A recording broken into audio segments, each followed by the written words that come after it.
Today we are talking cannabis extractions with Jeff. He has been very kind enough to give us some of his time to explain a little bit about what he thinks is going to come up in the extraction space in 2023. Jeff is a longtime cannabis extraction specialist as well as a leading voice in the cannabis extraction space on YouTube. You can check out his channel in the link below. Without further ado, I'd like to welcome Jeff and my co-host Dean, and hope you guys enjoy the show. In your specialty is the extraction space. Do you expect to see some sort of growth next year, or you think it's going to stay kind of stable? Yeah, I mean, for the medical guys, the guys with the separate licenses, there's obviously more guys starting to export. A lot of that's shaped by the requirements of those different legislations. So guys are getting a little sharper at it. I do think there'll be some contraction for guys that are not successful, that are not operating in a very lean manner, because it is commercial in that sense. I think for extraction specifically, we will see probably a few more extraction facilities coming up. There's only about 3 that are fully licensed. It's a very arduous process getting the licensing over the line for international exports, because very often this is guys looking at, the highest levels of GMP, good manufacturing practices. I think it's still very restrictive when it comes to responsible adult use. So the one thing that is the biggest gripe, and we keep seeing over and over, is this discussion, and we've seen, individuals that are advising the Office of the Presidency, like Garth Strachan, discussing how do we make it more inclusive. And a part of this is going to be a high-powered political move. I think the courts really shaped the way forward, and we might have to go back to the courts to get, prognosis going forward on how to enable trade, because we want to see trade domestically, not just only patient access, but I can discuss those trends as well if you want to dig into it. Perfect. It's exciting. I really hope we see some kind of movement. But with relation to sort of the popularity or the popular kinds of extraction within South Africa, what are we currently seeing as sort of the most popular? And do you expect to see any changes, or are there certain trends towards specific kinds of extraction for 2023? Yeah, so I'd say the commercial guys are pretty much heavily focused on industrial ethanol extraction. There is some research sites that are also going for supercritical. Look, the terpene profile you pull with hydrocarbon or supercritical is always way better. So that's definitely a factor. But I think what a lot of the clients are looking to do is focus on distillate and then enrich that distillate and supply just bulk distillate to the market. And that tends to be the focus. It's pretty easy to control ethanol. There's known parameters.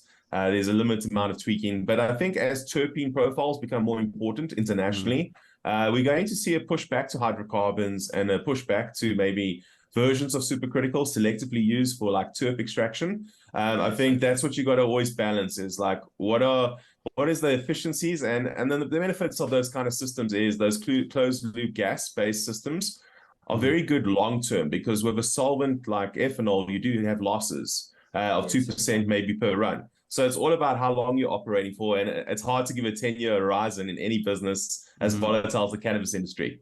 Yeah. On that, you said they want to enrich the distillate. Can you elaborate a little bit on what you mean by that? Yeah, 100%. So typically with chilled ethanol, and I don't like to refer to cryo because it's negative 86 for cryo temp, but typically guys would work at negative 40 degrees Celsius. And then negative 40 degrees Celsius is to really have the high solubility of the cannabinoids. And you will get limited solubility of the terpenes as well as waxes and lipids. Now, what will happen is you would still filter from there, and you would basically distill and get your oil, but that oil will still have contaminants. And that's where you go to things like short path distillation, and then also whip film distillation if you're scaling that to make it more repeatable. What that does is it drives you closer to like an 85, 90% quality. And then from there, you can take steps like you can follow some nucleation reactions for crystallization, or you can do chromatography, where that chromatography helps to narrow and improve the enrichment. So that you really get a product that's highly enriched, especially if your market is something like an isolate grade material. As you would typically stop at crude. Once you've cleaned up your crude, you might sell on the distillate, especially for these EU GMP facilities. You might send to Portugal. Yeah, you ship it to Portugal, you supply bulk crude, they then refine in that facility with the appropriate regulation, and often they can move that on to German markets or other markets. Oh, so you suspect they're going to bypass a little bit of those, do that extraction locally as opposed to sending the crude over to, say, Portugal and then them selling it onto the EU GMP facilities? Or do you think they'll start doing that So enrichment process? yeah, we already have enrichment here. I know you guys interview GS Labs as well. So they're already busy with final product enrichment. So it's good to see that because that's technically more challenging. And we also have another extractor that's busy, producing crude. So it's a matter of, where do you want to position yourself? And it's also relative to the requirements from a regulatory standpoint. Because if there's only one way to get into that market, and it is specifically EU GMP, you're going to have to put it through a facility to further process in that environment. And that audit process is going to go back to, what were the standards at all the different sites. Brilliant. Cool. Yeah, very exciting for the South African market, especially on the GS Labs. We've seen some cool products come out of them quite recently. Sort of on the more on a global kind of front, maybe not so much on South Africa. What kind of trends did we see during this year, and what do you think are the kind of trends we're going to drive through into 2023? Maybe more related to the international market. Yeah, sure, 100%. I mean, Australia has been a hyper-growth market.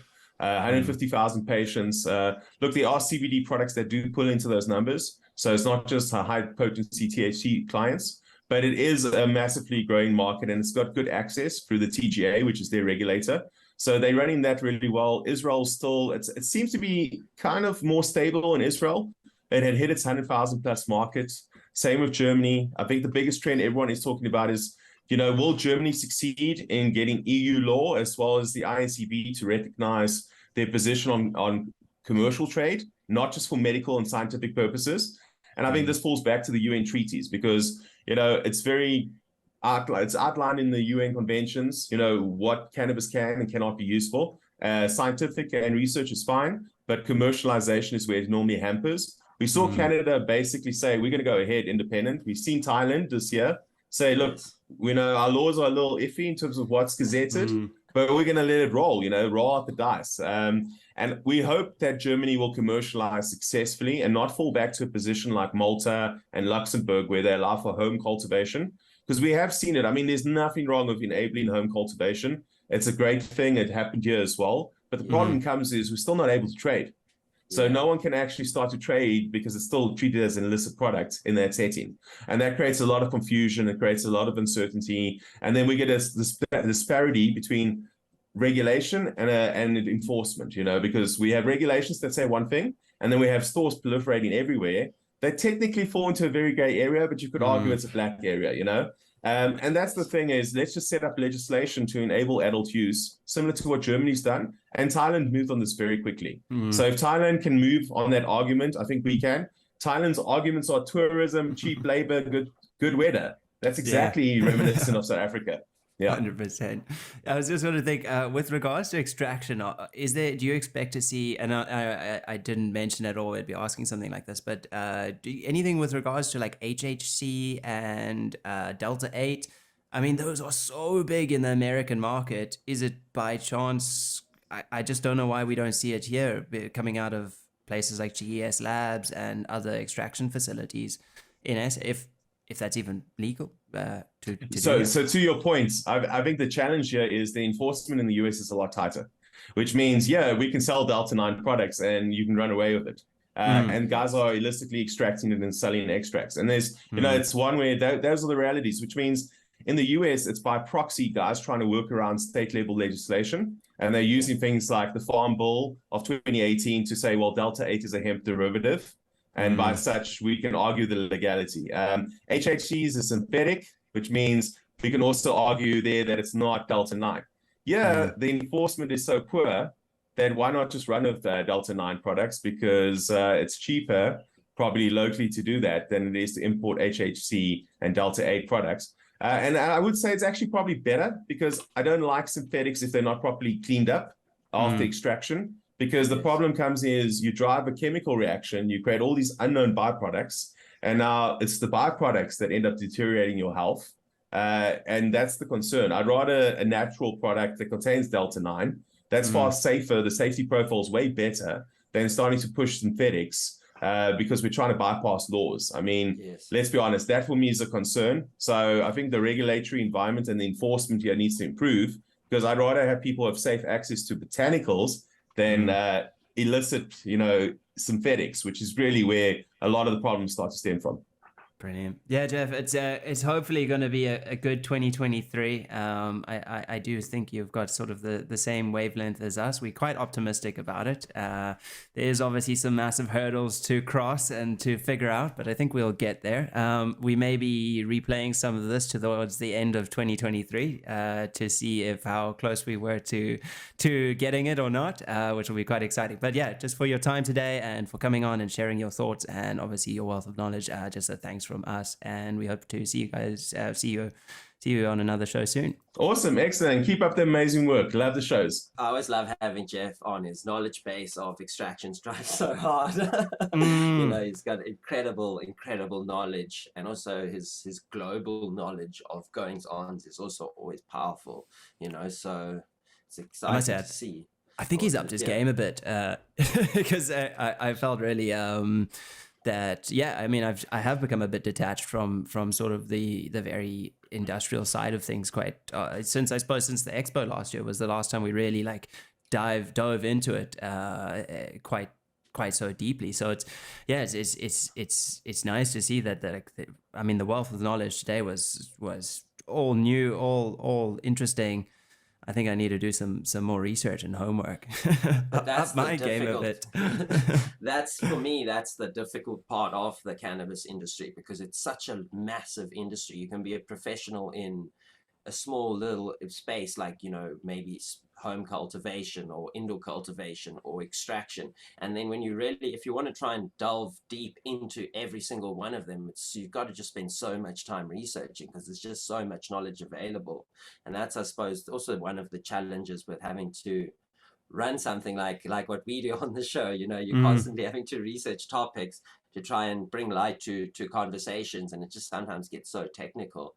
And there's always something new to learn in cannabis. It's encouraging, because like if the industry starts pushing from that standpoint, that's what we've been trying to do for years, is break down the stigma and show people that it's a professional industry.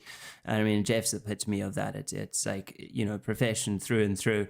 And it's like it's the same with us. We really want people to start seeing like this is a massive thing for our country, that it could be a massive thing for our country. It already has empowered, it already has created jobs, as you guys have seen on previous episodes, but it's just the depth on and the skill sets and the things our country can learn.